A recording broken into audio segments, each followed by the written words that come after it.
세상에 필요 없는 건 없다. 띠링띠링. 안녕하세요. 저희가 살아가다 보면은 인간관계 그리고 연애 이런 거에서 고민을 많이 느끼는데 유독 주변 사람들을 떠나게 만드는 사람들의 특징이 있는 것 같아요. 개인의 취향마다도 그런 감정이 다르겠지만 제가 생각하는 주변 사람들을 다 떠나게 만드는 사람들의 특징에 대해서 한번 얘기를 해보려고 합니다. 띠링띠링. 첫 번째로는 상대방에게 모든 걸 의존하는 사람인 것 같아요. 자기 주관 없이 모든 걸 남자친구 또는 상대방에게 맞춰주는 사람. 물론 처음에는 배려를 한다라는 느낌을 들어서 좋아할 수도 있지만 그게 계속 되다 보면은 재미를 못 느끼죠. 지루해 질 수도 있고요. 질리게 만드는 것 같아요. 저만 해도 예전에 연애를 시작하면 일단 친구들을 잘 안 만났거든요. 남자친구가 데이트하자고 할 수도 있을 것 같아서 친구들이 주말에 뭐해 해도 나 남자친구 만날 것 같아 하고 일단 주말을 비워둔 다음에 남자친구가 언제든 부르면 나가고 남자친구가 약속이 있다고 하면 그제서야 저도 친구들이랑 약속을 잡는 편이었거든요. 정말 최악이었죠. 이렇게 5분 대기조처럼 모든 시간이 상대방에게 맞춰져 있었어요. 따로 친구들을 만나는 각자의 약속에 있다가도 남자친구가 나 이제 일찍 끝났어. 어디야? 뭐해? 만나자. 이렇게 하면은 당장 저는 그 자리를 일찍 끝내고 남자친구한테 가거나 그렇게 모든 시간을 대기하고 있다면 좋기도 하겠지만 상대방이 쉬고 싶을 때도 있을 텐데 나로 인해서 조금 부담감을 느끼거나 나만 기다리고 또 계속 만나고 싶어 한다면 상대방도 피곤해질 수 있겠죠. 그리고 또 나 자신에게도 안 좋은 게 보상 심리가 있기 때문에 나는 널 만나면서 네가 1순위고 난 모든 걸 너한테 맞춰주는데 왜 넌 내가 1순위가 아니고 난 항상 뒷전이야? 라는 불필요한 서운함이 생겨서 불화가 생기기 마련인 것 같아요. 상대방을 빨리 질리게 하는 지름길입니다. 자, 두 번째는 미래가 없는 사람이에요. 이 미래는 경제적인 부분을 얘기하는 거는 아니에요. 사람을 만날 때 경제적으로 능력이 얼마나 있는지를 보는 편이 아니었기 때문에 그걸 말하기보다는 무슨 일을 하는 데 있어서 끈기가 없는 모습을 계속 보게 된다면 이 사람을 믿고 계속 가도 되는 걸까라는 불안함이 생기기 마련인 것 같고 약간은 한심해 보이는 것 같아요.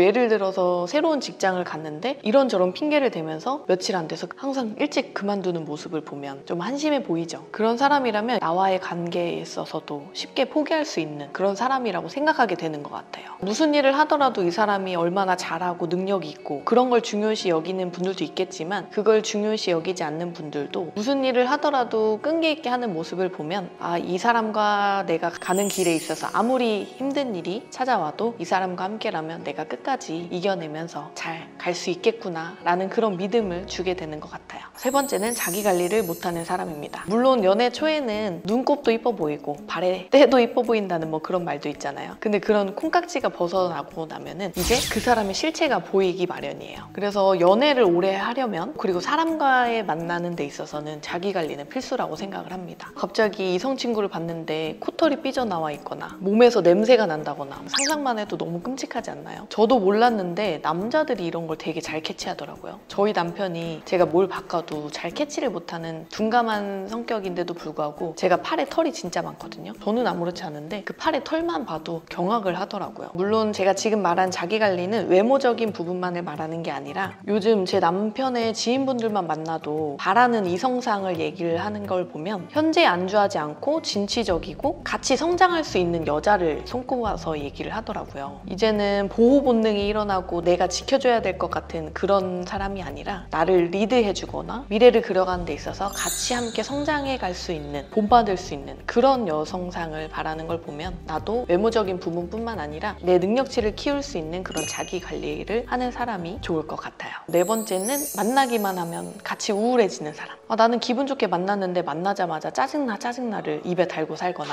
만나면 누구 뒷담화만 하고 세상 힘든 일이 자기만 다 짊어진 것처럼 힘들다를 입에 달고 사는 사람을 보면 처음에는 위로를 해줄 수 있겠죠. 근데 그걸 계속 위로해주는 사람은 지치기 마련이에요. 나중 돼서는 어떻게 위로를 해줘야 될지도 모르겠고 기운이 빠져서 덩달아 우울해지기 마련인 것 같아요. 반대로 늘 밝은 에너지를 주는 사람은 어딜 가나 사랑받기 마련이죠. 권태기라는 게 사람과의 관계나 연인 사이에서도 언젠가는 항상 찾아오기 마련인 거 아시죠? 내 여자친구, 내 남자친구라는 모습뿐만 아니라 회사에서도 인정받는 사람 그리고 어떤 곳에 가더라도 사랑받는 사람이라면 옆에 있는 사람도 더 사랑이 커지기 마련인 것 같아요. 저희 남편이 갑자기 유튜브로 유명해지고 사회적인 지위가 높아지면서 내가 작아진 것 같은 그런 그늘이 찾아온 적이 있었어요. 나는 아기를 키우고 일을 하기 때문에 나를 꾸밀 수 있는 시간도 없었고 내가 스스로 하고 싶은 걸 포기하고 살았었거든요. 그러다 보니까 나의 나의 자아를 잃는 것 같아서 자존감도 낮아지고 우울해지고. 그치만 저도 생각을 바꾸고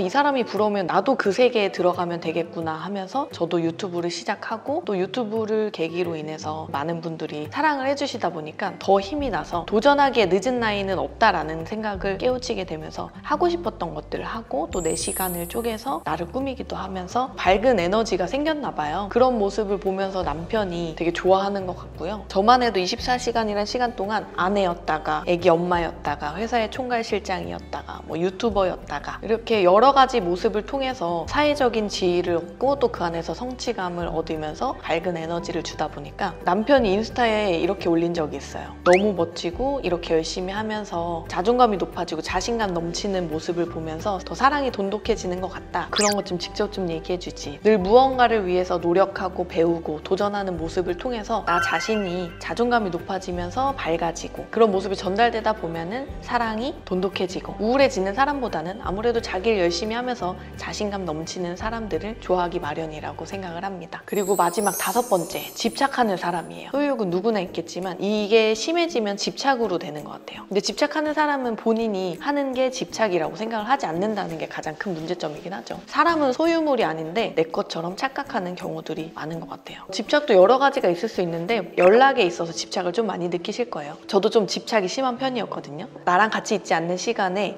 남자친구가 제 연락을 늦게 답장하거나 이러면 이 사람은 나보다 그 같이 있는 사람들이 더 중요한가? 나를 사랑하는 마음이 작은가? 라고 연락의 속도와 연락의 비중을 사랑의 크기와 같이 비교하고 그랬었거든요. 저도 예전에 연애를 하면 항상 붙어 있어야 하고 쉬는 날에 나와 시간을 보내야 하는 게 당연하고 혹시라도 다른 약속이 생겨서 같이 못 있을 때면 가장 1순위가 나여야 한다는 욕심 때문에 상대방이 다른 약속이 있을 때 연락이 조금만 늦으면 내가 뒷전이 된 것 같다는 생각 때문에 서운해서 삐지고 투정 부리고 뭐 그렇게 했었던 적이 있었죠. 그 당시에는 내가 기다리고 있을 걸 뻔히 알면서 나랑 연락을 하다가 분명 답장이 올 걸 알면서도 핸드폰을 봐야 되는데 어떻게 안 볼 수가 있지? 어떻게 이렇게 신경을 안 쓸 수가 있지? 이렇게 이해가 안 갔었어요. 근데 제가 반대 입장이 된 사람을 만난 적이 있었던 거죠. 저는 이제 친구들을 만나면 자연스럽게 핸드폰을 뒤집어 놓거든요. 앞에 있는 사람에게 좀 집중을 해야 된다는 생각 때문에. 그리고 내가 연락에 대한 서운함을 느꼈었기 때문에 상대방한테는 그 서운함을 느끼지 않게 해주려고 그 상대방의 연락을 되게 신경 써서 하는 편이었었어요. 근데 이게 얘기를 하다 보면 들어주는 입장에서 이렇게 듣다가 갑자기 핸드폰을 볼 수가 없잖아요. 이 사람에 대한 배려가 아니니까. 그래서 이렇게 듣다 보면은 이 핸드폰을 볼 타이밍을 놓칠 때가 많잖아요. 근데 한 5분도 안 돼서 답장이 늦었다고 전화가 온 거예요. 왜 핸드폰 안 보냐고, 왜 답장 안 하냐고. 그제서야 이제 나 지금 얘기하고 있었어, 알겠어, 뭐 핸드폰 잘 볼게 하고 나서 전화를 끊고 핸드폰을 보면 이미 전화하기 전에도 문자나 카톡이 엄청 많이 와 있었던 거죠. 뭐 하냐고. 근데 뻔히 내가 친구들이랑 자리를 하는 걸 알면서도 1시간, 2시간 늦은 것도 아닌데 잠깐 1, 2분 늦었다고 이렇게 하는 걸 보니까 이 사람은 나를 배려하지 않는구나. 오히려 또 거기서 그렇게 느낀 거예요. 이래서 사람은 좀 비슷한 사람을 만나보고 반대 입장이 돼봐야 느끼는 건가 봐요. 제가 그 상황을 겪어보니까 이게 연락의 속도나 연락의 비중이 이 사람을 사랑하고 안 하고에 같이 비교할 수 있는 거리가 아니구나, 뭐 이런 생각을 했어요. 물론 연락을 정말 무심하게 안 하는 사람은 배려가 아닌 건 맞아요. 그 사람이 기다리고 있는 건 맞으니까. 그래서 차라리 친구들을 만나거나 할 때면 나 잠깐 이 자리에 왔어, 그래서 밥 먹을 건데 조금만 있다가 내가 화장실 갈 때나 아니면 자리 옮기면 또 전화할게, 너도 밥 잘 먹고 있어 라고 말을 해준다면 같이 있는 사람과 자리를 지키면서 기다리는 사람도 배려할 수 있는 가장 현명한 방법인 것 같은데요. 절대 연락을 사랑의 크기와 비교하지 않고 여유롭게 기다려줄 수 있는 그런 사람이 되면 좋을 것 같아요. 띠링띠링. 이렇게 제가 짧은 경험담이랑 여러 유형을 말씀드렸는데 세상에 나쁜 남자, 나쁜 여자 뭐 이런 얘기를 많이 하는데 나쁜 사람이 있는 게 아니라 그렇게 만드는 사람들이 있는 것 같아요. 그래서 우리 따랑이 분들은 상대방보다 내가 나를 더 소중하게 생각하고 나를 가장 1순위로 두면서 나를 더 사랑을 한다면 절대 제가 지금 말한 유형의 사람들처럼 되지 않으실 거예요. 다른 사람보다 나를 더 사랑하는 우리 따랑이 분들이 되시길 바라면서 우리 그럼 다음에 만나요. See you, 사이유.